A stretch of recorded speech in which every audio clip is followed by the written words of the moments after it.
Hi guys, welcome back to SG, where we unbox, review and show you how these games are played. So today we have Tiny Epic Dungeon Stories. So this is an expansion, which we can see over here.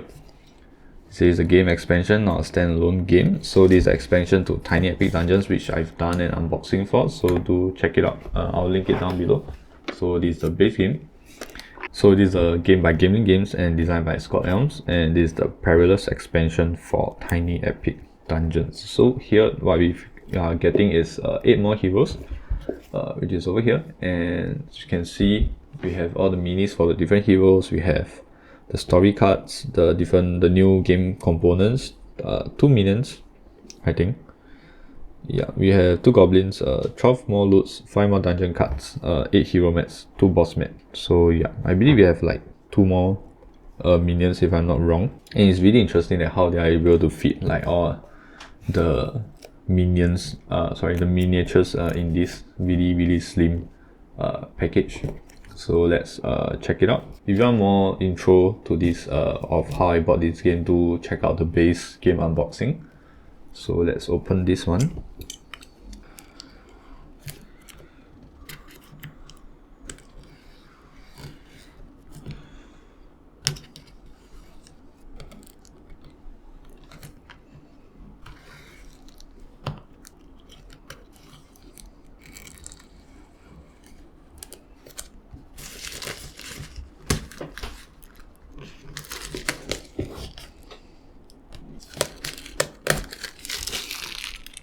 Alright, so this is the stories expansion. Okay, so this is a very nice map at the back of the lid. So this is the map of Ogmore, and yeah, so it's very nice. Again, they've always put this kind of artwork at the back of their lid, which is very nice. So yeah, this is the back, and let's get to the different components. So this is the Adventurous Storybook. So the first one actually says the Adventurous Manual. So here we have the prologue, the overview, the stories.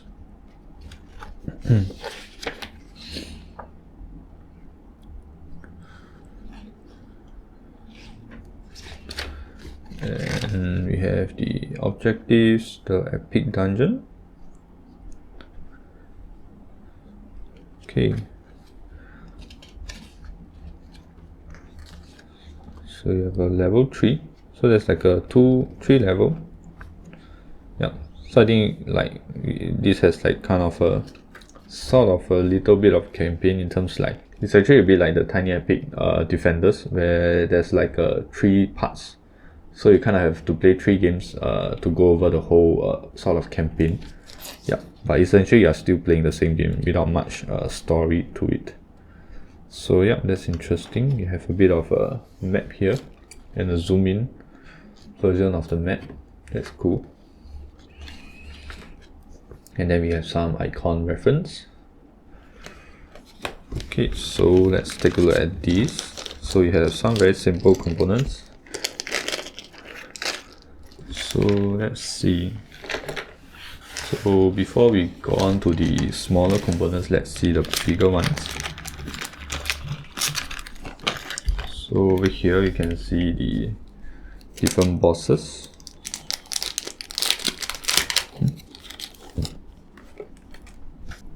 Okay, so this we start off with the boss. Yep. So we have 2 new bosses. So one is the Tinkerer. So yeah, this is like a kind of a human with in like wooden barrels. We have a serial slam and a static field, and then we have the Mind Lasher. So that's interesting. So you like even though you deal like more damage towards the end, so this thing at the bottom, it kind of prevents you from like dealing tons of damage like as a finale, because like anything more it just stops over here, so you can't actually deal more damage than you can.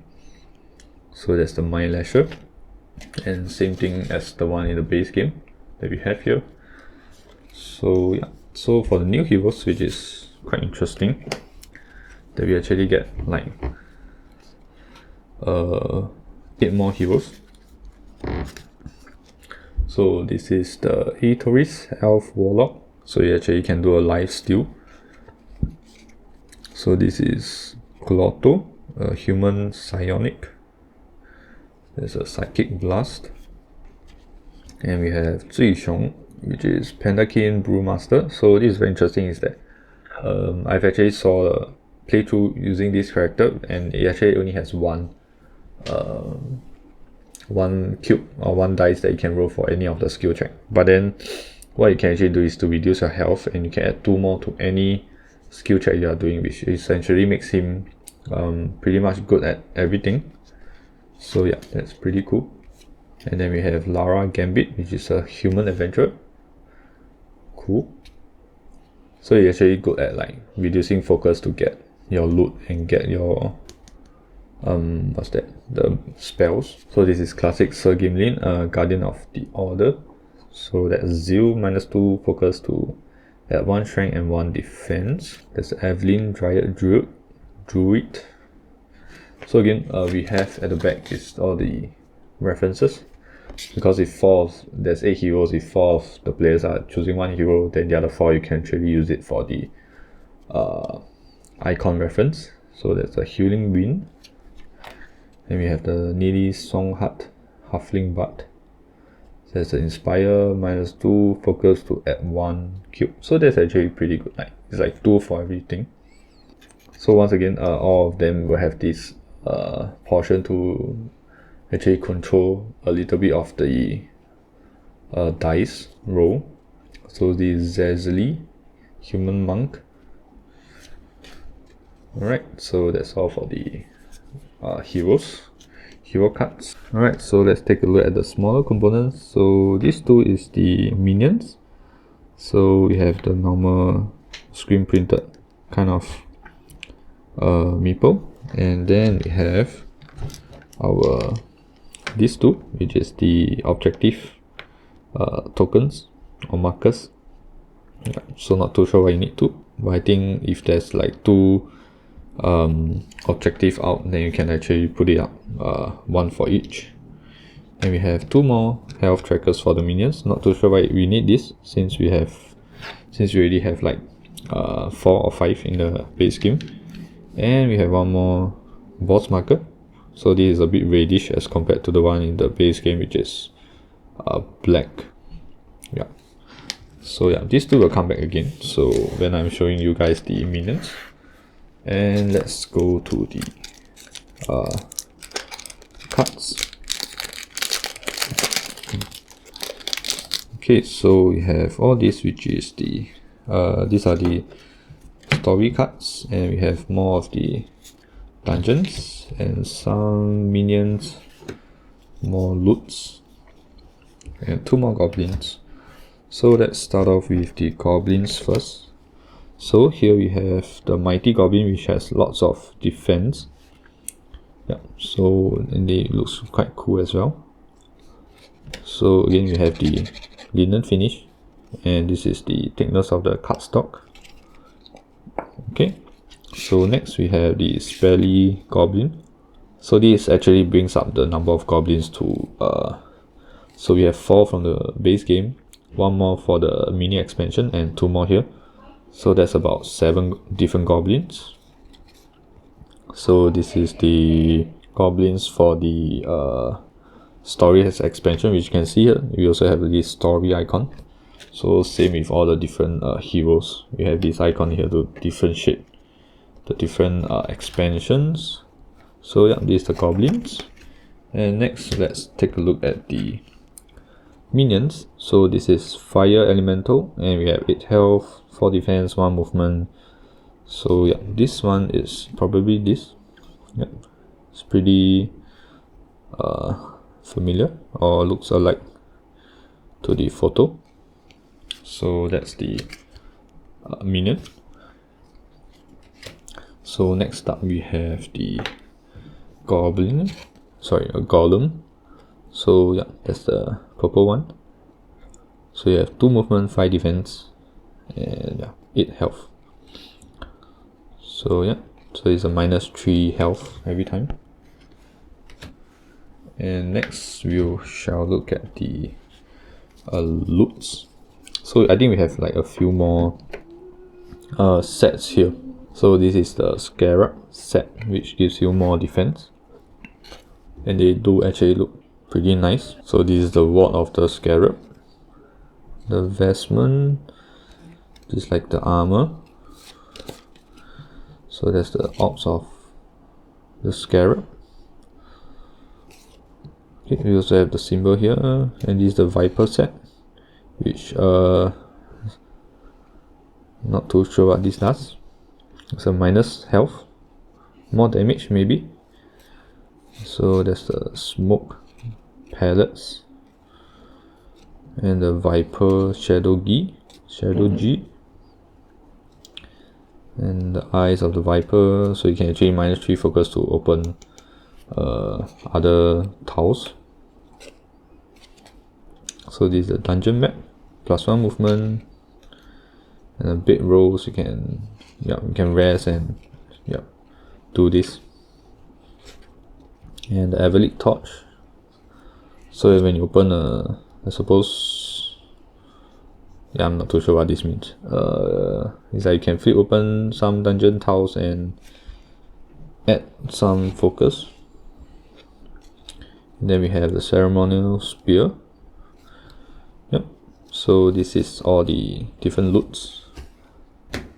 And let's take a look at these last. So first let's take a look at the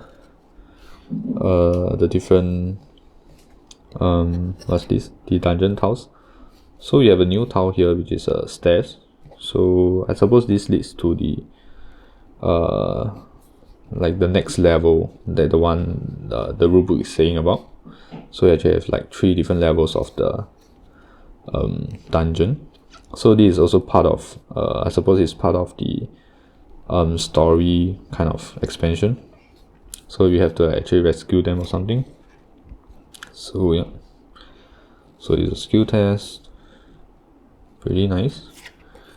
So we have the something like the firework room, and we have a well here, and back to this. Okay, so these are all the new, we have like 5 new dungeon tiles. Interesting. So next we have the stories. So there's a scry into the future.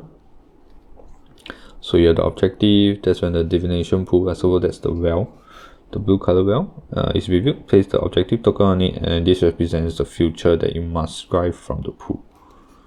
Okay. So yeah, this is the one. So you can cut deck B of the dungeon deck into 2 halves and shuffle the divination pool card into the top part. Place an objective token next to this story card. Okay. So that's one. So we have like 8 of the different stories, and then we have the purifier, the aquifer. I think it's supposed to be, if you complete it, then you can actually like raise the torch level. So that's using this. This I think is from the first game. Yeah. And then we have Curse of the Hobgoblin. And yeah. So this is like the nicer side. There's like some artwork here. That's on the 3rd goblin. Something regarding the 3rd goblin. So we have the pyrotechnic heist. Oh, so that's the fireworks room. Suppose we need to like put something in it. So that's the golden phoenix. Yeah. The dimensional depth. Cool. Yep, so this is also in the base game, and this rescuing the adventurers should be the one that was tied up. Yep. So it kind of adds like another aspect to the dungeon crawl that you have to complete. Yep, so this is the one in the base game as well. So now let's take a look at the minis. So again, all the minis are here, and they are in the same color as your base game ones. So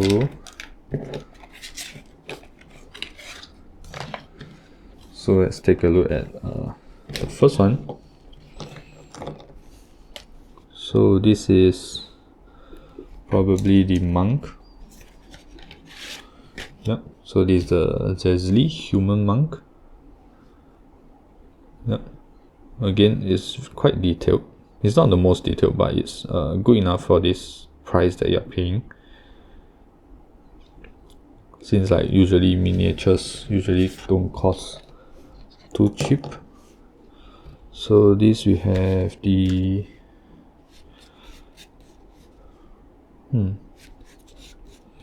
this should be this. It is the Evelyn Dryad Druid. So yep.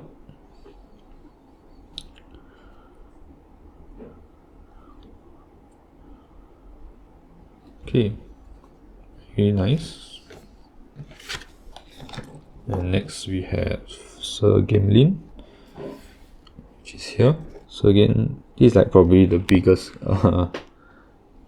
miniature of all of it. So there's some like chains going on, and yeah, the sword is pretty straight too. It's not too warped. And yep. Then we have the cape flaring at the back. Okay, so next we have that's the human bard, or is it just the bard? There's a halfling bard. This person. So yeah, we have the instrument here, and yeah, and this what looks like not too sure what is this supposed to be. It's like it's supposed to be hand, but then like it's not really cut out in the middle here. So it becomes like this weird shape.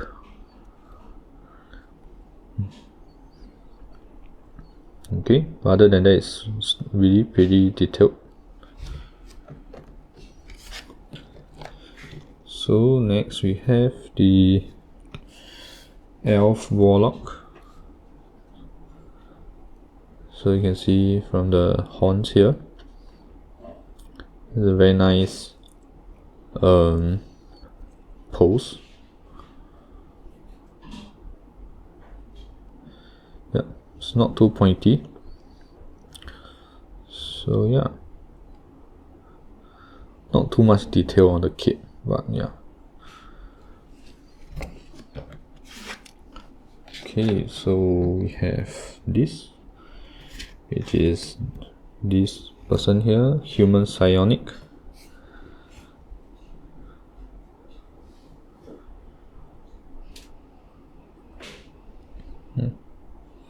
Again, very nice. It's nice that how the miniatures are so well produced, and like it really feels it's quite high quality, other than the amount of detail that's probably lacking. And here we have the rope, which is actually pretty sturdy. It's not too bendy as well. Yeah, it doesn't really flex. And we have all the different backpacks here. It's a nice like action pose. Okay, and then lastly we have the Pandakin Brewmaster, which is probably the chunkiest of all. So there's like a beer, which is very nice, and the fur at the back. Yeah, so it's actually quite nice, quite detailed. Okay, so yeah, that's nice. Okay, so let's see how we can put everything back. So once again, for the sleeve test, you can check out my base game unboxing for the tiny epic dungeon, and there's more info for the sleeves you need. But essentially you need the 88 by 125mm for this, and the 70 by 70mm for the square cards. So yeah, and there should be more than enough space. If you can see here, there's actually still some spacing here, and at most you can actually split into two piles, because there's not too much component in this. So yeah, and let's see how we can put all this back. So all this we can actually put it back into this this ziplock back here, and we can actually put it here, should fit, and then the rest we can actually put it over here. Okay, then we just put them lying down, and they should fit. Not sure if there's any like bad thing about putting the miniatures not in their plastic bags, but either way there's not going to be an insert, so I don't see too much issue. Then you can put this here and then cap it back, and then we'll still have a nicely capped box. Yep. So that's it for the unboxing of this Tiny Epic Dungeon Stories expansion. So if you do like what you've seen here, do consider subscribing and give this video a thumbs up. And let me know if you guys enjoy the Stories expansion for the Tiny Epic Dungeon series. So once again, thanks for watching and bye bye.